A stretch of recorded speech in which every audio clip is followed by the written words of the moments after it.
Hello student, welcome to my YouTube channel Chauhan quantum classes. आज की video में हम द्विघात समीकरण के कुछ महत्वपूर्ण सूत्र पढ़ेंगे। तो पहला है द्विघात समीकरण का व्यापक रूप। द्विघात समीकरण का व्यापक रूप या मानक रूप। तो द्विघात समीकरण का मानक रूप होता है ax² plus bx plus c बराबर 0। ये हो गया द्विघात समीकरण का व्यापक रूप या मानक रूप, जहां a, b, c क्या हैं? अचर हैं तथा a not is equal to 0, a का मान 0 नहीं है। देखिए, अगर a का मान 0 हो जाएगा तो पद ax² ये पूरा 0 हो जाएगा। बचेगा क्या? बचेगा bx प्लस c बराबर 0। ठीक, तो देखिए अगर a 0 हो गया तो क्या बचेगा? बचेगा bx प्लस c बराबर 0। तो इसमें देखिए x की अधिकतम घात कितनी है? 1 है। तो ये कैसा समीकरण हो गया? रैखिक समीकरण हो गया। तो ये कहीं द्विघात समीकरण है? नहीं है। ठीक, तो अगर a का मान 0 हो गया तो ये द्विघात समीकरण नहीं बचेगा। तो इसलिए द्विघात समीकरण में ये जो मानक रूप लिखा है इसमें a का मान 0 नहीं होना चाहिए। नंबर 2, विविक्त कर। विविक्त कर को हम d से लिखते हैं, तो d बराबर होता है b² माइनस 4ac। नंबर 3, द्विघात समीकरण के मूलों की प्रकृति। लिखेंगे मूलों की प्रकृति या लक्षण। ठीक, मूलों के लक्षण। तो द्विघात समीकरण के मूलों की प्रकृति या मूलों के लक्षण ज्ञात करने के लिए हम विविक्त कर निकालते हैं। क्या निकालते हैं? विविक्त कर निकालते हैं। तो विविक्त कर को हम किससे लिखते हैं? कैपिटल D से लिखते हैं। तो यहाँ पर 3 स्थितियां बनेंगी। पहली स्थिति, यदि D का मान 0 से छोटा है, या हम लिख दें ऋणात्मक है, ऋणात्मक। ठीक, तो पहली स्थिति ये हो गई कि अगर d का मान 0 से छोटा है या ऋणात्मक है तो क्या होगा? तो मूल कैसे होंगे? काल्पनिक होंगे। मूल काल्पनिक होंगे तथा मूलों का अस्तित्व नहीं होगा। तथा मूलों का अस्तित्व नहीं होगा।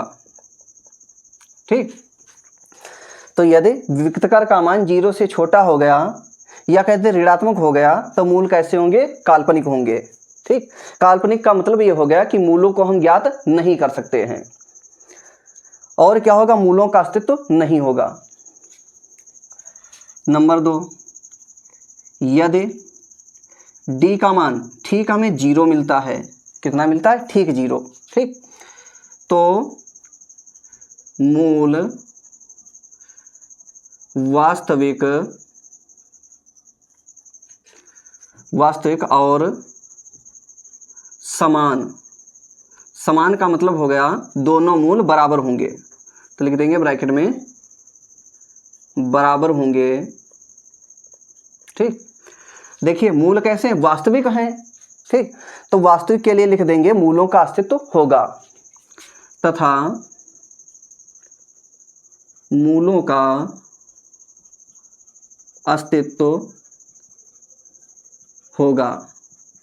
ठीक, नंबर 3, यदि d का मान 0 से बड़ा है। 0 से बड़े का मतलब हो गया जाके धनात्मक है। कैसा है? धनात्मक है।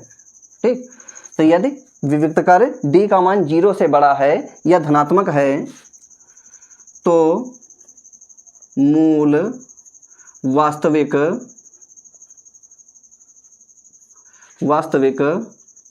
और असमान, असमान का मतलब ये हो गया कि दोनों मूल अलग अलग होंगे, बराबर नहीं होंगे।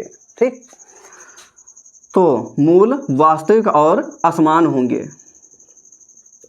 ठीक, तो यहां पर भी देखिए मूल कैसे हैं, वास्तविक हैं तो लिख देंगे तथा मूलों का अस्तित्व होगा, मूलों का अस्तित्व होगा।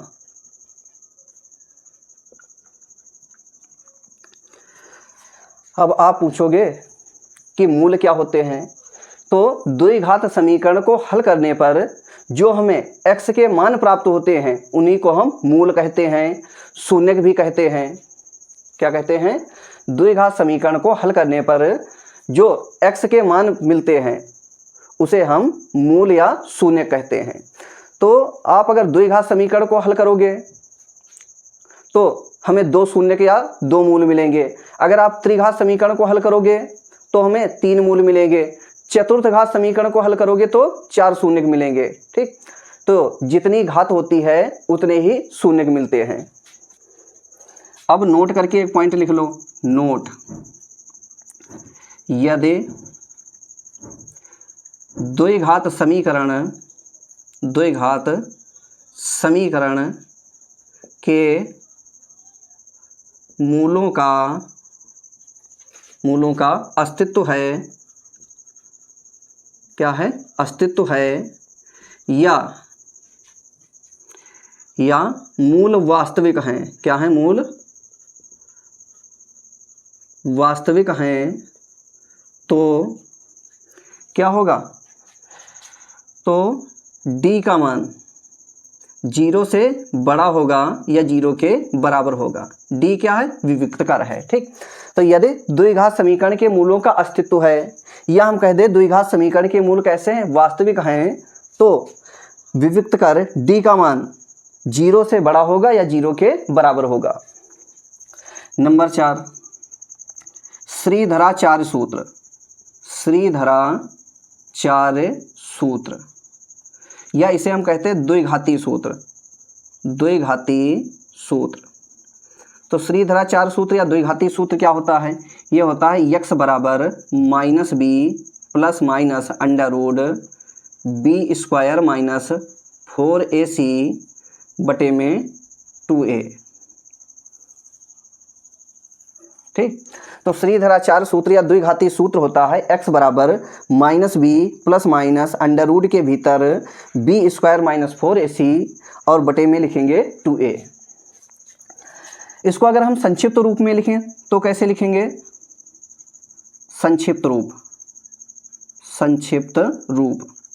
तो इसका संक्षिप्त रूप हो जाएगा x बराबर -b प्लस माइनस।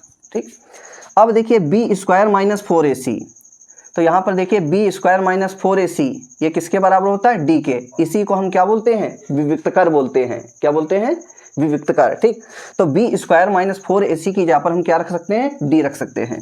तो यहाँ पर देखिए अंडर रूट लगा दिए, अंडर रूट के भीतर क्या है, b स्क्वायर माइनस 4ac है, तो यहाँ पर हम क्या रख देंगे, कैपिटल D रख देंगे। बटे में 2a लिखा है तो 2a लिख दिए। तो ये हो गया श्रीधराचार्य या द्विघाती सूत्र का संक्षिप्त रूप। आप नोट कर लीजिए।